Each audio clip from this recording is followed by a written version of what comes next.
Hi, stamping and crafting friends. Melissa Kerman here with Melissa's Crafting Treehouse. I am an independent Stampin' Up! Demonstrator and I sell all the products that I share in my videos. And if you don't currently have a demonstrator of your own, I would love to help you with all your paper crafting needs. And you can find more information in the video description below.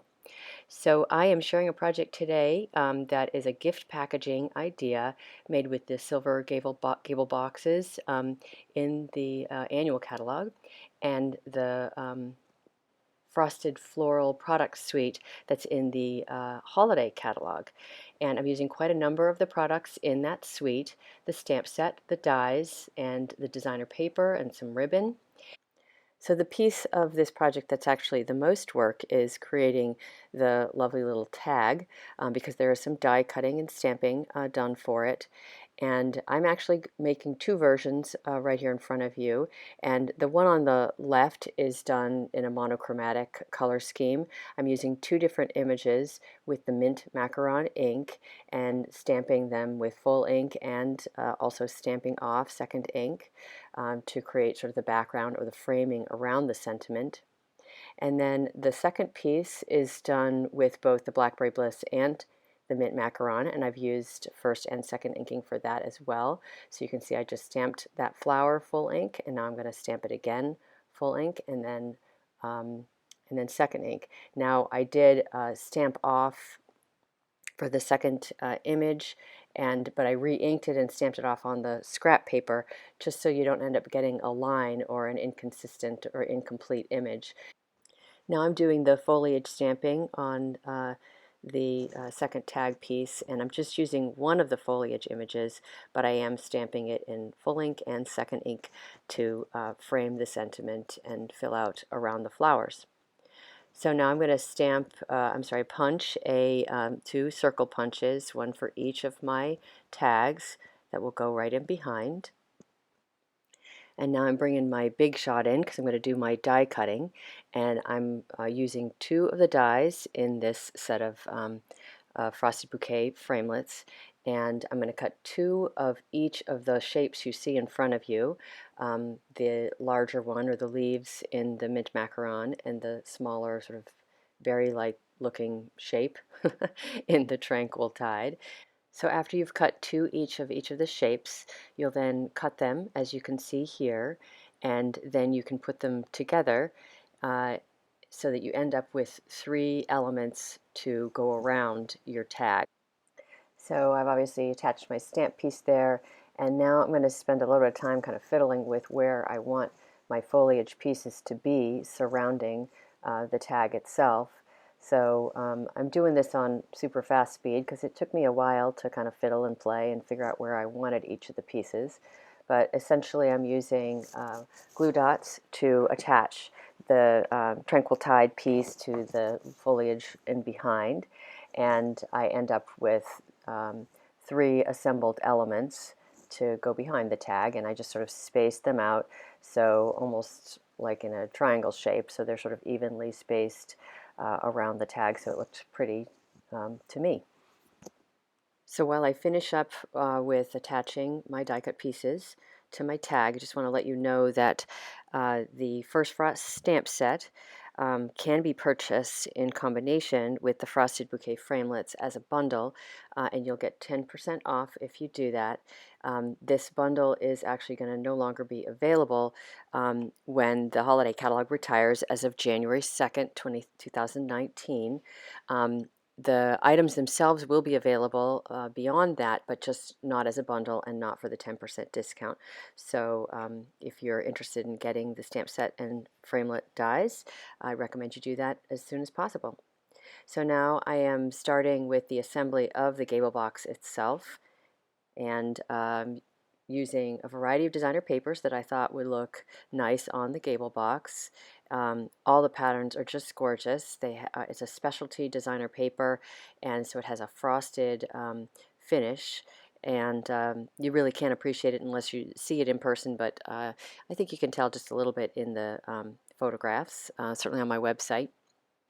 So this piece of designer paper measures 2 inches by 12 inches, and as you can see, I'm attaching it before I've folded up the box, so I'm folding it as I attach the designer paper, and that way it'll just fold perfectly on there and not have any bowing, and just it's easier to attach with the gable box being flat. The next thing I like to do is fold along all the score lines of the gable box. You can see how I'm doing that, and that will just make sure that you get some nice creases and that the box folds up as neatly as possible. If you don't fold along those score lines, you'll end up sort of with rounded shapes on the edges instead of nice sort of sharp creases. So you can see I'm folding in those side flaps because they were sort of rounding in. Um, when I initially assembled the box. So you may have noticed that when I attached the designer paper, I used regular snail adhesive, but I thought it would make sense to use a stronger adhesive like the fast fuse, which I have sitting there right next to me, to attach the velvet trim. But I found that when I did that, I started doing it that way, but as I did it more, what was happening was that the fast fuse was actually pulling off the velvet fibers from the ribbon itself, and that really just wasn't working well. So I decided to switch it up and use my multi-purpose liquid glue instead. So as I was doing this, you'll see here I'm just attaching the adhesive a little bit at a time. And when I was doing this small side edge, this is when the velvet fiber started coming off. So you can actually kind of see it there. I'm going to show you a close-up. You see it right there? It was pulling off the fibers. So this is when I decided, okay, I'm going to regroup and go back and use the multipurpose liquid glue instead. So the nice thing about the multi-purpose liquid glue is it doesn't dry immediately, so you have some time to play with it and get it into exactly the position that you need it to be. So now I'm just going to gauge how much more ribbon I need, and I'm just going to trim it off and then add the rest of my multi-purpose liquid glue and attach that last piece of ribbon. Now, one thing I didn't point out earlier that I'd like to point out is when I started attaching the designer series paper, I attached it where the seam was on the gable box. That way it starts and ends at the seam, and the front of the box will not show the seam. So I did the same thing with my ribbon. So now I've punched out a Tranquil Tide Starburst punched piece, and that's going to be the back side of my tag to cover up the ends of all the die cut pieces.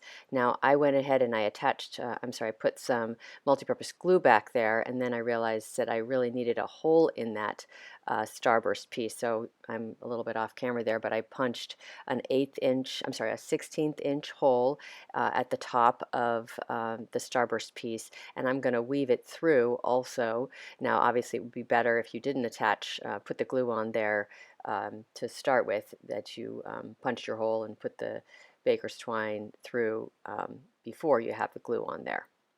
So now I'm just going to go ahead and attach the Starburst punched piece to the back, and again, because it's sort of movable, I can sort of slide it and make sure it's in place.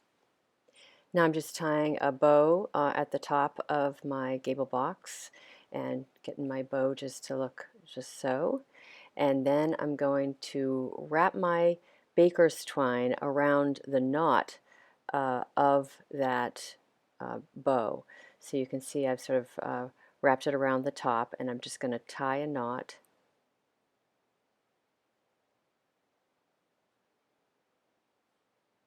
And try to get it just the right length so my tag is right where I want it to be, falling on the gable box. Now, one thing to keep in mind, you may want to skip this step of tying the bow and getting the tag positioned until you have whatever gift you're planning to put into the gable box in there, because of course it's tied up and you'll have to untie it and retie it. So just to save you a little bit of effort, make sure to get your gift in there first. So I hope you've enjoyed today's project, and we'll go ahead and try to make one on your own. And make sure if you love this frosted floral suite that you go ahead and buy those products pretty quickly, because they're no longer going to be available pretty soon, especially that designer series paper, and if you like the bundle.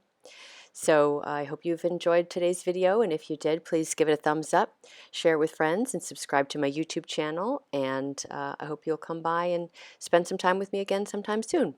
Have a great day, and happy crafting.